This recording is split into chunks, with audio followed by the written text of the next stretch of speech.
Yes, good afternoon students. तो बेटा हम लोग स्टार्ट करते हैं next topic, secondary sexual character. ठीक है, तो प्रीवियस में बेटा हम लोगों ने काफ़ी चीज़ें डिस्कस कर ली थी। ठीक है, अब हम लोग next topic secondary sexual character start करते हैं। तो सेकेंडरी सेक्सुअल कैरेक्टर में बेटा क्या होता है कि आपका जो स्पर्म का फॉर्मेशन होता है एंड ओवम का जो फॉर्मेशन होता है, यानी sperm formation means male gamete and ovum formation female gametes, तो किस तरह से डेवलप होते हैं, यही आपके सेकेंडरी सेक्सुअल कैरेक्टर में आते हैं। तो सबसे पहली बात तो जैसे आपकी एट प्यूबर्टी स्टेज आती है, उसमें आपका स्पर्म बनना स्टार्ट हो जाता है मेल में और ओवम बनना स्टार्ट हो जाता है फीमेल में, मींस आफ्टर 12 ईयर्स, है ना। तो the produce the gametes that is sperms and the ova in girls breast begin to the develop at puberty. तो प्यूबर्टी स्टेज में इस बेटा डेवलपमेंट होने लगते हैं and the boys begin to flow facial hair. ठीक है, और जो लड़के मेल होते हैं उनमें दाढ़ी और मूछें वगैरह निकलने लगते हैं, जिससे पता चलता है कि हाँ वो प्यूबर्टी स्टेज में हैं और वो मैच्योर हो रहे हैं। ठीक है, as these the features help in the distinguish the male from the female, they are called secondary sexual character. तो ये जो बेटा सारे कैरेक्टर आपको विजुअल हो रहे हैं, जो देख के पता चल रहे हैं, जो चेंजमेंट पता चल रहे हैं, इन्हीं को ही हम लोग सेकेंडरी सेक्सुअल कैरेक्टरिस्टिक कहते हैं। ठीक है, तो बॉयज़ में जैसे चेस्ट में बेटा हेयर डेवलप हो जाते हैं, ठीक है ना, अंडर आर्म्स में हो जाते हैं, प्यूबिक रीजन में हो जाते हैं, सेम गर्ल्स के साथ भी ऐसे ही। तो ये सारे के सारे कैरेक्टरिस्टिक सेकेंडरी सेक्सुअल कैरेक्टर में आते हैं। अब हम लोग बात करते हैं the changes which occurs at the adolescence are control by hormones. तो जो भी बेटा ये चेंजेस आपके एडोलसेंस में हो रहे हैं, ठीक है, इनको कंट्रोल कौन कर रहा है? हार्मोन्स कर रहे हैं। यानी आप प्यूबर्टी स्टेज में हो, मैच्योर हो रहे होते हो, तो आपकी बॉडी में जो भी चेंजमेंट है इनको कंट्रोल करना भी तो ज़रूरी है। तो ये जो कंट्रोलिंग है ये हार्मोन्स के थ्रू हो रहा है। हार्मोन्स क्या होता है? Hormones are chemical substance, these are secretion from endocrine glands. देखो बेटा, हार्मोन्स दो तरह की ग्लैंड से सिक्रीट होते हैं, एक होती है एक्सोक्राइन ग्लैंड और दूसरी होती है एंडोक्राइन ग्लैंड। एक्सोक्राइन ग्लैंड होती है डक्टलेस ग्लैंड, शायद मैंने डक्ट ग्लैंड जो मैंने कल आपको बताया था। एक्सोक्राइन ग्लैंड डक्ट ग्लैंड होती है जो डक्ट के थ्रू हार्मोन्स का सिक्रीशन करती है, और जो एंडोक्राइन ग्लैंड होती है वो डक्टलेस ग्लैंड होती है, यानी वो डायरेक्टली ब्लड स्ट्रीम में हार्मोन्स का सिक्रीशन करती है। और इस तरह की एंडोक्राइन ग्लैंड्स को हम लोग एंडोक्राइन सिस्टम भी बोलते हैं। मींस एंडोक्राइन सिस्टम वो सिस्टम होता है जिसमें बहुत सारी एंडोक्राइन ग्लैंड्स जो है हार्मोन्स का सिक्रीशन करती हैं। तो इससे बहुत सारी एंडोक्राइन ग्लैंड्स से मिल के जो एक सिस्टम बना होता है, इसे हम लोग बोलते हैं एंडोक्राइन सिस्टम। ठीक है, ओके। तो ज़्यादातर जो सिक्रीशन हमारे बॉडी में होता है बेटा, वो एंडोक्राइन ग्लैंड की वजह से होता है, जो डायरेक्टली ब्लड स्ट्रीम में हार्मोन्स का सिक्रीशन करती हैं। द मेल हार्मोन्स, जो भी मेल हार्मोन है बेटा, वो टेस्टोस्टेरोन सिक्रीट करता है, और ये टेस्टोस्टेरोन आपका टेस्टिस में रिलीज होता है और वहीं पे स्पर्म का फॉर्मेशन होता है। तो आप ऐसा बोल सकते हो कि जो स्पर्म का फॉर्मेशन हो रहा है वो किस हार्मोन्स की वजह से हो रहा है, या कौन सा हार्मोन उसके लिए रिस्पॉन्सिबल है, तो बोलोगे टेस्टोस्टेरोन। ठीक, और ये कहाँ रिलीज होता है? टेस्टिस में, क्योंकि स्पर्म का फॉर्मेशन टेस्टिस में ही होता है। ठीक है, और इस तरह से स्पर्म का फॉर्मेशन होने लगता है, तो जिसको हम लोग बोल देते हैं कि हाँ वो मैच्योर हो रहा है। The growth of the facial hair, ठीक है, ये सारी चीज़ें हो गई हैं। इसी तरह फीमेल में भी जो बेटा हार्मोन है उसका नाम है एस्ट्रोजन, चाहे ऑस्ट्रोजन भी बोल सकते हो, ओ से भी स्पेलिंग होती है, और एक होता है प्रोगेस्ट्रॉन जो इसमें दिया नहीं हुआ है।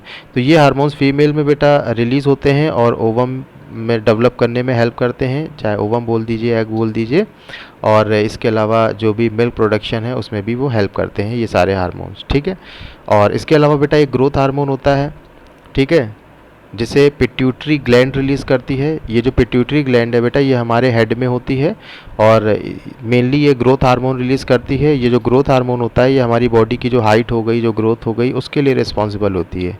यानी कि हमारे बॉडी में अगर ग्रोथ हो रही है तो वो किसकी वजह से हो रही है? ग्रोथ हार्मोन की वजह से। और वो ग्रोथ हार्मोन कौन सी ग्लैंड रिलीज़ कर रही है? बोलोगे पिट्यूटरी ग्लैंड। और ये पिट्यूटरी ग्लैंड किस टाइप की ग्लैंड है? तो बोलोगे एंडोक्राइन ग्लैंड। क्यों? क्योंकि ये डायरेक्टली ब्लड स्ट्रीम में हार्मोन्स का सिक्रीशन करती है। Okay, any question? ठीक है, तो ये बेटा आपका इतना है इसमें। फिर बात हम करते हैं रोल ऑफ हार्मोन्स की। तो बेटा आखिर क्या रोल है हार्मोन्स का, सिक्रीशन हो रहा है हार्मोन्स का, तो आखिर किस तरह से फंक्शन कर रहे हैं। तो जो एंडोक्राइन ग्लैंड्स है बेटा, जो हार्मोन्स को सिक्रीट कर रही है इन डायरेक्टली ब्लड स्ट्रीम, ठीक है। तो इसकी एक पर्टिकुलर एक पार्ट होता है, ऐसा तो नहीं कि भाई ब्लड स्ट्रीम में सिक्रीट कर रही है तो ब्लड स्ट्रीम का जो एक फिक्स पार्ट जहाँ पे कोई चेंजमेंट होना ज़रूरी है या चेंजमेंट होना है, ये पर्टिकुलर उसी रीजन में ही सिक्रीट होगा जिसे हम लोग बोलते हैं टारगेट साइट, ठीक है। यानी अगर आपकी वोकल कॉर्ड्स, यानी जब आप बढ़ते हो और आपकी साउंड चेंज होती है तो वोकल कॉर्ड्स के इंक्रीज होने से होता है, तो इस तरह के बेटा उसमें हार्मोन सिक्रीट होंगे जो सिर्फ उसकी लेंथ को इंक्रीज़ करने में हेल्प करेंगे, ठीक है। तो इसको बोलते हैं बेटा हम लोग टारगेट साइट, ठीक है, यहाँ जहाँ पे पर्टिकुलर उस हार्मोन्स का सिक्रीशन किया जाए, ठीक है। जो भी एंडोक्राइन ग्लैंड पर्टिकुलर एक रीजन में जो हार्मोन का सिक्रीशन कर रही है उसे बोलते हैं टारगेट साइट, ठीक है, यानी टारगेट करके, ठीक है। The target site respond to the hormones, और इसी के थ्रू रिस्पॉन्स करके जो भी चेंजमेंट होते हैं पर्टिकुलर एरिया में हो जाते हैं। There are many endocrine glands और डक्टलेस ग्लैंड, तो डक्टलेस समझ गया ना बेटा, बहुत सारी एंडोक्राइन ग्लैंड्स हैं वो डक्टलेस ग्लैंड होती हैं। तो ये सारी चीज़ें बेटा, the testis and ovaries secrete sex hormones, ठीक है। तो जो टेस्टिस है जिसमें ओवेरी स्पर्म का फॉर्मेशन होता है, ओवेरीज जिसमें ओवम का फॉर्मेशन होता है, तो ये सारे जो फॉर्मेशन है ये हार्मोन्स के सिक्रीट होने की वजह से हो पाते हैं, ठीक है। तो ये सारी चीज़ें हैं बेटा इसमें, ठीक है। बाकी ये वही लाइन लिखी हुई है। अब हम लोग बात करते हैं reproductive phase of life in humans की। तो आखिर कैसे रिप्रोडक्टिव बेटा फेज़ होती है, तो आपको पता है कि जैसे ही आप मैच्योर हो जाते हो, ठीक है, तो आप में स्पर्म यानी मेल गैमीट कम्प्लीटली डेवलप हो गया होता है और फीमेल में ओवम। तो इस तरह से बेटा अगर हम लोग बात करें फीमेल की, in female the reproductive phase of life begin at puberty, तो इनकी जो एक रिप्रोडक्टिव फेज़ स्टार्ट होती है वो 10 to 12 ईयर में होती है और एंड होती है 45 to 50 ईयर्स में। जो स्टार्ट होती है एज, इसको हम लोग मोनार्ची बोलते हैं, और जो एंड स्टेज होती है 45 to 50 ईयर्स, इसे हम लोग मोनोपॉज बोलते हैं। यानी ओवम का बनना जो स्टार्ट होता है वो मोनार्ची कहलाता है, और ओवम का बनना अगर बंद हो जाए तो उसे हम लोग मोनोपॉज कहते हैं। तो याद रखिएगा जो गर्ल्स हैं, ठीक है, जो फीमेल्स हैं, उनमें 10 to 12 ईयर्स में एक्स का फॉर्मेशन स्टार्ट हो जाता है और 45 to 50 ईयर तक होता है, उसके बाद ख़त्म हो जाता है। यानी अब एग्स बनना ख़त्म हो जाते हैं बेटा, ठीक है। एग फिर नहीं बनते हैं, डेवलप नहीं होते हैं, यानी जो आपका प्रोगेस्ट्रॉन और ओस्ट्रोजन जो हार्मोन्स था ये सिक्रीट होना बंद हो जाता है, ठीक है, okay. The ovum begin to mature with the onset of the puberty, तो बेटा जो ओवम होता है वो हर मंथ 28 to 30 डेज मेच्योर होता है और मेच्योर होकर अपने आप डिस्ट्रॉय हो जाता है, जिससे ब्लीडिंग वगैरह भी होती है, ठीक है। तो फीमेल में एवरी मंथ ओवम आपका मेच्योर होने के बाद अपने आप डिस्ट्रॉय हो जाता है, जो यूटेरस वॉल है वो क्या हो जाती है, लूज़ हो जाती है, और इस तरह से ब्लीडिंग स्टार्ट हो जाती है।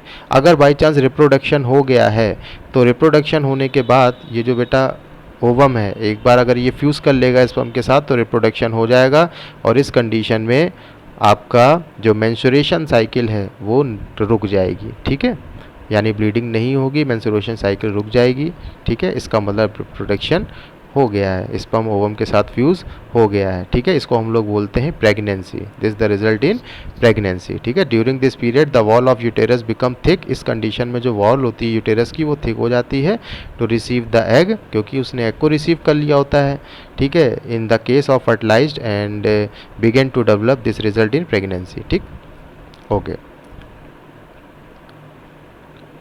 और अगर फर्टिलाइजेशन नहीं होता है, if fertilisation does not occur, the released egg and the thickened lining of the uterus along with its blood vessels are shed off, तो जो भी ब्लड वेसल से जो बेटा आपका यूटेरस कनेक्ट होता है वो लूज़ हो जाता है, शेड ऑफ हो जाता है, ब्रेक डाउन हो जाता है, जिससे ब्लीडिंग स्टार्ट हो जाती है, जिसे हम लोग बोलते हैं this causes bleeding in women which is called menstruation, इसी को हम लोग मेंस्ट्रुएशन बोलते हैं। और ये जो साइकिल होती है मेंस्ट्रुएशन की ये 28 to 30 डेज चलती है, ठीक है। तो द फर्स्ट मेंस्ट्रुएशन फ्लो, जो आपका फर्स्ट मेंस्ट्रुएशन फ्लो जिस टाइम में होता है 12 to 13 ईयर्स, ठीक है, वो मोनार्ची कहलाता है, और जो कंप्लीट बेटा यानी ख़त्म होता है 40 to 50 ईयर्स में वो मोनोपॉज कहलाता है, जैसा कि मैंने आपको पहले बता दिया है, ठीक है बेटा। और ये जो मेंस्ट्रुएशन साइकिल है फीमेल में ये भी बेटा हार्मोन्स के थ्रू कंट्रोल की जाती है, और इस तरह से पूरा का पूरा बेटा ये प्रोसेस हो पाता है, ठीक है। तो फिलहाल आज के लिए सिर्फ इतना ही करते हैं, और next topic how is the sex of the baby determined, भाई किस तरह से जो है बेबी बॉयज़ और गर्ल्स जो हैं, जैसे बेबी है तो बेबी में बॉय गर्ल्स दोनों आएंगे, तो उसमें कैसे डिटरमाइन कर पाते हैं कौन सा क्रोमोसोम्स होता है, कैसे पता चलता है कि बॉय क्या कैसा बॉय है, तो कैसे पता करेंगे, गर्ल्स है तो कैसे करेंगे। तो ये सारी चीज़ें हम लोग नेक्स्ट डे डिस्कस करेंगे। Okay, thank you, have a nice day.